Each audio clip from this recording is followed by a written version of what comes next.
സനാതന ധർമ്മത്തിൽ നിന്ന് മതം മാറിപ്പോയവരെ തിരിച്ചു കൊണ്ടുവരുന്നതിനെക്കുറിച്ച്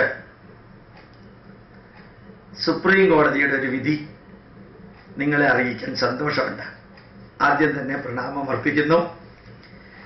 അത് ജന്മഭൂമി പത്രത്തിൽ വന്നതാണ്. ടൈറ്റിൽ ഇതാണ്: സുപ്രീം കോടതിയുടെ നിർണായക വിധി, ഗർഭാപസി വിവാദം ഇല്ലാതാക്കും. ഞാൻ ഗർഭാപസി എന്ന വാക്ക് ഉപയോഗിക്കാറില്ല. സനാതന ധർമ്മത്തിലേക്ക് തിരിച്ചു വരവെന്ന് മാത്രമേ ഞാൻ ഉപയോഗിക്കാറുള്ളൂ. ഇതിലാണ് ആ വാക്കുള്ളത്. അതുകൊണ്ട് എനിക്കത് വായിക്കുമ്പോൾ ആ വാക്ക് ഒഴിച്ചു നിർത്തിയിട്ട് വായിക്കാൻ പറ്റില്ല. 27-ാം തീയതിയിലെ പത്രമാണിത്. ഫെബ്രുവരി മാസം 27-ാം തീയതിയിലെ പത്രം. അതിങ്ങനെ ആരംഭിക്കുന്നു: ന്യൂഡൽഹി, ദളിതർ ഹിന്ദു മതത്തിലേക്ക് മതപരാവർത്തനം ചെയ്താൽ ജാതി സംവരണാനുകൂല്യങ്ങൾക്ക് അർഹനാണെന്ന് സുപ്രീം കോടതി വിധി സുപ്രധാനം. ഇത് ഗർഭാപസിയെ ചൊല്ലിയുള്ള വിവാദങ്ങൾക്ക് വിരാമമിടും. ക്രിസ്തുമതത്തിലേക്കും മറ്റും പരിവർത്തനം ചെയ്തവർക്ക് ഹിന്ദുമതത്തിലേക്ക് മടങ്ങി വരുന്നതിന് നിയമപരമായ പിന്തുണയും ആയിത്തീരും. ഈ വിധി ജസ്റ്റിസുമാരായ ദീപക് മിശ്രയും വി ഗോപാലഗൌഡയും അംഗങ്ങളായ ബെഞ്ചിന്റേതാണ് വിധി. ഹിന്ദുമതത്തിലെ പട്ടികജാതിക്കാർക്ക് അർഹമായ ആനുകൂല്യങ്ങൾ പുനഃപരിവർത്തനം എന്ന ബ്രാക്കറ്റില് പരാവർത്തനത്തിന് ശേഷവും ലഭിക്കാൻ 3 വ്യവസ്ഥകളും കോടതി നിർദ്ദേശിക്കുന്നുണ്ട്. 3 വ്യവസ്ഥകൾ നിർദ്ദേശിക്കുന്നുണ്ട്.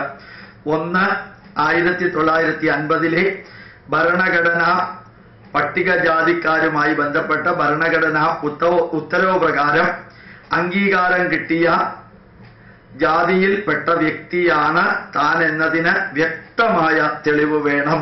വളരെ സിമ്പിളായിട്ടുള്ള കാര്യം. 1950 ഭരണഘടനയിൽ വിവരിച്ചിരിക്കുന്ന റിസർവേഷന്റെ ലിസ്റ്റിൽ പെട്ടിരിക്കുന്ന വ്യക്തിയാണ് താൻ എന്നുള്ള തെളിവ് വേണം. വ്യക്തമായ തെളിവ് വേണം. 2, മുൻ തലമുറയിൽപ്പെട്ടവരും മാതാപിതാക്കളും ഉൾപ്പെട്ടിരുന്ന മതത്തിലേക്കാവണം പരാവർത്തനം. വളരെ അച്ഛനും അമ്മയും അതുപോലെ മുൻ തലമുറയും ഏത് ജാതി വിഭാഗത്തിലാണോ ഹിന്ദു ധർമ്മത്തിലുണ്ടായിരുന്നത് ആ ധർമ്മത്തിലേക്ക് തന്നെ ആയിരിക്കണം തിരിച്ചു വരവ്. പുലയ ജാതിയിൽ നിന്ന് പോയവര് തിരിച്ചു വരുമ്പോൾ പുലയ ജാതിയിലേക്ക് വരണം എന്നുള്ള ഒരു ഉദാഹരണം കാര്യങ്ങൾ കൂടുതൽ വ്യക്തമാക്കാൻ പറയുന്നു. 3, പുനഃപരിവർത്തനം ആ മതസമുദായം അംഗീകരിച്ചതിന് തെളിവും ഹാജരാക്കണം. സനാതന ധർമ്മത്തിലേക്ക് തിരിച്ചു വരുമ്പോൾ ആ ധർമ്മത്തിലുള്ള ആചാര്യന്മാര് ഇദ്ദേഹം ഹിന്ദു മതത്തിലേക്ക് തിരിച്ചു വന്നു എന്നുള്ളതിന് തെളിവ് ഹാജരാക്കണം. എന്തുകൊണ്ടാണ് ഇങ്ങനൊരു വിധി വന്നത്? പാലക്കാട് മലബാർ സിമൻസിലെ ജോലിക്കാരനായിരുന്ന KP മനു മുമ്പ് ക്രിസ്ത്യാനിയായിരുന്നു. മനുവിന്റെ മതം മാറ്റം സാധൂകരിക്കാനാവാത്തതാണെന്ന് കേരള ഹൈക്കോടതി വിധിക്കെതിരെ സമർപ്പിച്ച ഹർജിയിലാണ് സുപ്രീം കോടതിയുടെ വിധി വന്നത്. ഹിന്ദു മതത്തിലെ പട്ടികജാതിയിൽ നിന്ന് പരിവർത്തനം ചെയ്ത് ക്രിസ്ത്യൻ മാതാപിതാക്കൾക്ക് ജനിക്കുകയും അതേ പട്ടികജാതിയിലേക്ക് തിരികെ മതം മാറുകയും ചെയ്താൽ അയാൾക്ക് ആനുകൂല്യങ്ങൾ നിഷേധിക്കാൻ നീതിയില്ലെന്നാണ് കോടതി വിധിച്ചത്. മനുവിനെ 8 ആഴ്ചയ്ക്കകം സർവീസിൽ തിരികെ എടുക്കണമെന്നും ജോലിയിൽ നിന്ന് പുറത്തുനിന്ന കാലത്തെ ശമ്പളവും സീനിയോറിറ്റി അനുസരിച്ചുള്ള ആനുകൂല്യങ്ങളും നൽകണമെന്നുമാണ് വിധി. എന്നാൽ മനു ഇപ്പോൾ സർവീസിലില്ലെന്നും കോടതി വിധി ഔദ്യോഗികമായി പഠിച്ച ശേഷം തുടർ നടപടികൾ എടുക്കാമെന്നും മലബാർ സിമൻസിലെ പേഴ്സണൽ. മനു ജനിച്ചത് 1960-ലാണ്. അത് പിന്നീട് വിവരിക്കുന്നത്. ഏതായാലും സുപ്രീം കോടതി വിധി അതുപോലെ ഹൈക്കോടതി വിധിയിൽ നിന്ന് മുകളിലേക്ക് പോയി സുപ്രീം കോടതി വിധി പ്രകാരം അച്ഛനും അമ്മയും ഏത് ജാതിയിലാണോ മുൻ തലമുറയും ഏത് ജാതിയിലാണോ ഉണ്ടായിരുന്നത് ആ ജാതിയിലേക്ക് വരാൻ സ്വാതന്ത്ര്യമുണ്ട്. ഹിന്ദു സമുദായത്തിലെ ആചാര്യന്മാർ അതിന് സർട്ടിഫിക്കറ്റ് കൊടുത്താൽ മതി. ഇങ്ങോട്ട് വന്ന് ഇവിടെ പണ്ട് പോയ ജാതിയിലേക്ക് തന്നെയാണ് തിരിച്ചു വന്നതെന്നും ഉറപ്പാക്കണം. സുപ്രീം കോടതിയുടെ ഈ വിധി വളരെ വ്യക്തമായി കൂട്ടിയതുകൊണ്ട് നമുക്ക് ലഭിച്ച ഹിന്ദു ധർമ്മത്തിന് ലഭിച്ച ഏറ്റവും വലിയ അനുഗ്രഹമായി മാറ്റണം.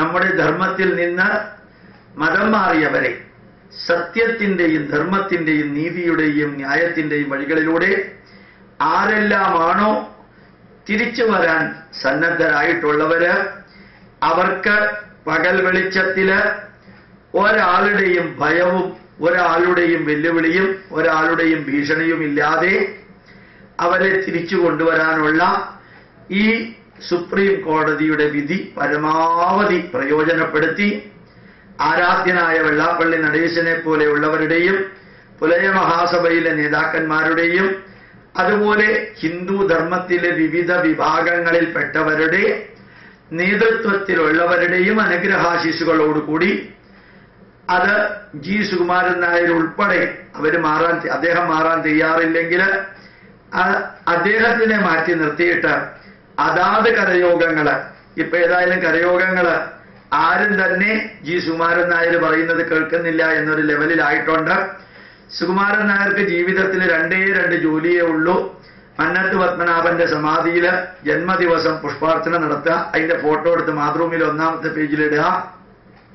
മന്നത്ത് പത്മനാഭന്റെ സമാധിയില് അദ്ദേഹത്തിന്റെ സമാധി ദിവസം പുഷ്പാർച്ചന നടത്തുക, അതിന്റെ ഫോട്ടോ എടുത്ത് മാതൃഭൂമിയിൽ ഇടുക. ബാക്കി സമയം ആരെങ്കിലും ഫോൺ വിളിച്ചാൽ ബാത്റൂമിൽ ഇരിക്കുക. പിന്നെ ആര് വന്നാലും അങ്ങോട്ട് ചെന്ന് കാണാതെ ഇങ്ങോട്ട് ചെന്ന് കാണണം എന്നുള്ള രീതിയിൽ മോഹൻലാലോ മമ്മൂട്ടിയോ വന്നാൽ മാത്രം പുറത്തേക്ക് ഇറങ്ങിയിട്ട് സ്വീകരിക്കാം. അങ്ങനെയൊക്കെ ഉള്ള പെരുമാറ്റമാണ് അദ്ദേഹത്തിന്റെ എന്നും KM മാണിയെ പോലെയുള്ളവരെ, കേരള കോൺഗ്രസിലെ മാണിയെ പോലെയുള്ളവരെ അദ്ദേഹം പ്രോത്സാഹിപ്പിച്ച് അനുഗ്രഹിച്ച് കുറേയധികം പ്രൊട്ടക്ട് ചെയ്തത്. കരയോഗങ്ങളിൽ ആയിരക്കണക്കിന് പ്രതിഷേധങ്ങള് ഫോണിലൂടെയും കത്തിലൂടെയും അദ്ദേഹത്തിന് ലഭിച്ച സ്ഥിതിക്ക് ഓരോ കരയോഗങ്ങളും ജി സുകുമാരൻ നായരെ തൽക്കാലം ഒന്ന് മാറ്റി നിർത്തി ഈ കാര്യത്തിന് മാത്രമെങ്കിലും എല്ലാ നായർ വിഭാഗത്തിൽ നിന്നും മതം മാറിപ്പോയവരെ ശക്തമായ രീതിയിൽ തന്നെ തിരിച്ചു കൊണ്ടുവരാനുള്ള പ്രവൃത്തി ഈ സുപ്രീം കോടതി വിധിയിലൂടെ ചെയ്യാൻ നമുക്ക് സാധിക്കണം.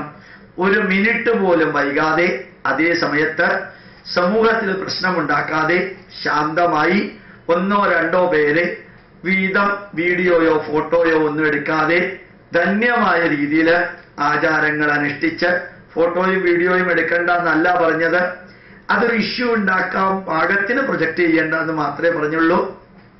എങ്ങനെയാണോ ക്രിസ്ത്യാനികൾ ഹിന്ദുക്കളെ മതം മാറ്റുന്നത്, എങ്ങനെയാണോ മുസ്ലിങ്ങൾ ലവ് ജിഹാദിലൂടെയും മറ്റും ഹിന്ദുക്കളെ മതം മാറ്റുന്നത്, അത് അവർ പബ്ലിസിറ്റി ഒന്നും കൊടുക്കാറില്ല. അവരവരുടെ കാര്യം നോക്കുന്നു, പള്ളിയിലേക്ക് കൊണ്ടുപോകുന്നു, മാമോദീസ മുക്കുന്നു, രജിസ്റ്ററിൽ കയറ്റുന്നു. ഇതേപോലെ തന്നെ നന്മ നിറഞ്ഞ രീതിയിൽ അവർ ചെയ്യുന്നത് ചതിച്ചും വഞ്ചിച്ചും പറ്റിച്ചുമാണെങ്കിൽ ആ വഴി നമ്മൾ സ്വീകരിക്കാതെ വരാൻ തയ്യാറായവരെ മുഴുവനും RSSന്റെ പ്രവർത്തകരും BJPയുടെ പ്രവർത്തകരും അതുപോലെ വിശ്വ ഹിന്ദു പരിഷത്തിന്റെ പ്രവർത്തകരും നന്മ നിറഞ്ഞ രീതിയിൽ ഞങ്ങളാണ് ലോകം മുഴുവനും ഭരിക്കുന്നത്, ഞങ്ങളാണ് ഇന്ത്യ ഭരിക്കുന്നത്, ഞങ്ങൾക്ക് എന്ത് തോന്നിവാസവും ചെയ്യാൻ സാധിക്കും എന്ന രീതിയിൽ വെല്ലുവിളിക്കാതെ, രക്തത്തിളപ്പുണ്ടെങ്കിൽ അത് വീട്ടിൽ തീർത്ത് റോട്ടിൽ തീർക്കാതെ, ഭരിക്കുന്നവർക്കൊരു പ്രശ്നം ഉണ്ടാകാത്ത വിധത്തിൽ ശാന്തമായിട്ട് സനാതന ധർമ്മത്തിലേക്ക് തിരിച്ചു വരുന്നവരെ കൊണ്ടുവരാൻ സാധിക്കണം. വളരെ ഭംഗിയായിട്ട് മഹാരാഷ്ട്ര ഗവൺമെന്റ് ഗോവധം നിരോധിച്ചു. സ്വാഭാവികമായിട്ടും പോലീസിന്റെ ഉത്തരവാദിത്വമാണ് ആ ഗോവധശാലകളെല്ലാം പൂട്ടുക എന്നുള്ളത്. മറിച്ച് ആ ഗോവധശാലകളും പശുവിനെ കൊല്ലുന്ന സ്ഥലങ്ങളുമെല്ലാം നിരോധിച്ചത് അല്ലെങ്കിൽ ബ്ലോക്ക് ചെയ്തത് വിശ്വ ഹിന്ദു പരിഷത്തിലെ പ്രവർത്തകരാണെന്ന് അറിഞ്ഞു ഇന്നത്തെ പത്രത്തില്.